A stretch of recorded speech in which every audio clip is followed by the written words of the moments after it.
Let's turn it over to Martin Anderson. Klutz, a senior solutions engineer at Acquia and a maintainer of a number of modules of his own, to talk about our module of the week. Take it away, Martin. Thanks, John.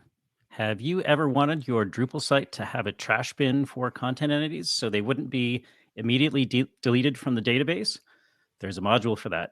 It's called Trash, and it was created in February of 2008 by Rutzi, though recent releases are by Andre Matescu of Tag 1. It has a 3.0.3 version available, which is compatible with Drupal 9, 10, and 11. It is actively maintained. In fact, that release is less than 2 months old, and it also has security and test coverage. It has 7 open issues, 3 of which are bugs, which is pretty impressive considering it's in use by almost 1,900 sites, according to Drupal.org. Now, once the module is installed, you choose which entity types on your site should use the new trash storage. And for all the configured entities, deleting a piece of content then moves it into the new trash storage, along with a timestamp set for when it went into the trash. You can configure whether or not the trash should be automatically purged on a periodic basis, and if so, how often that should happen. It seems that there are some entities for which the trash module currently excludes its functionality, such as users, comments, taxonomy terms, and so on. The note in the code indicates that more testing is needed, so any of our listeners who want to use trash entities for any of those types can try out patching the trash settings form class and on a local copy and provide feedback based on how things work. The ability to restore deleted content is a request I've heard a number of times from people interested in Drupal, so this could really be a useful module for making Drupal work in ways that certain teams expect. And let's talk about the trash module. Yeah, so my first question would be, does it introduce additional permissions and views kind of shenanigans that you have to do? Because like it's another status like publish, unpublished. Now it's trashed or deleted. I imagine it handles that situation.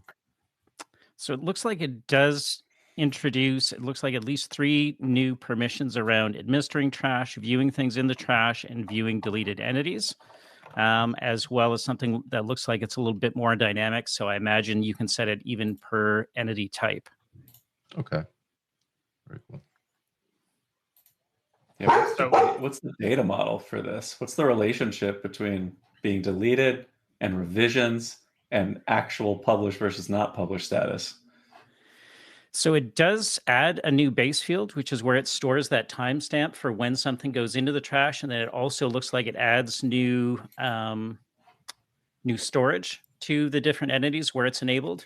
But yeah, I'm not 100% clear, to be honest, on the relationship with revisions. I have a feeling it sort of uses it as a new way to exclude things from sort of, the way you would commonly access entities, so that, all of the revision history should be preserved, but definitely something worth digging more into.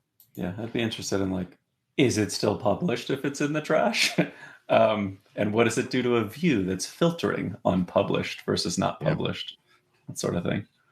So many questions about the trash.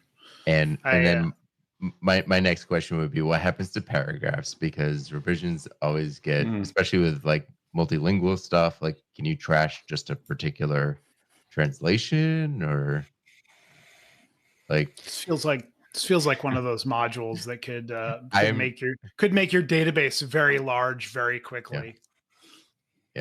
Yeah, I thought it was also interesting in the form where it sort of defines which entities it can or can't be used against. It uses sort of a deny list to say these are certain ones that the author knows can't be used, which seems like there's maybe the opportunity for it to maybe inadvertently be used against entity types that maybe it hasn't been tested against. I almost wonder if it would have been better to do more of like an allow list to say these are the ones it's been tested for, rather than going the other way around. But it'd be interesting for somebody to play around with it and provide us with some feedback on that.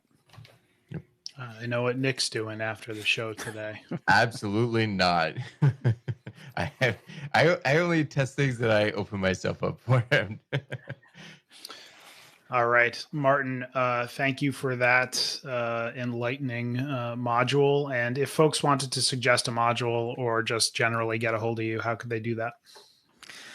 So actually, trash is a module that was nominated by one of our listeners on Drupal Slack. So if anyone listening wants to nominate a module of their own that they'd like to hear talked about, they can drop a nomination in the Talking Drupal channel of the Drupal Slack, or reach out to me directly via any of the Drupal or social channels. They can find me as Mandclue.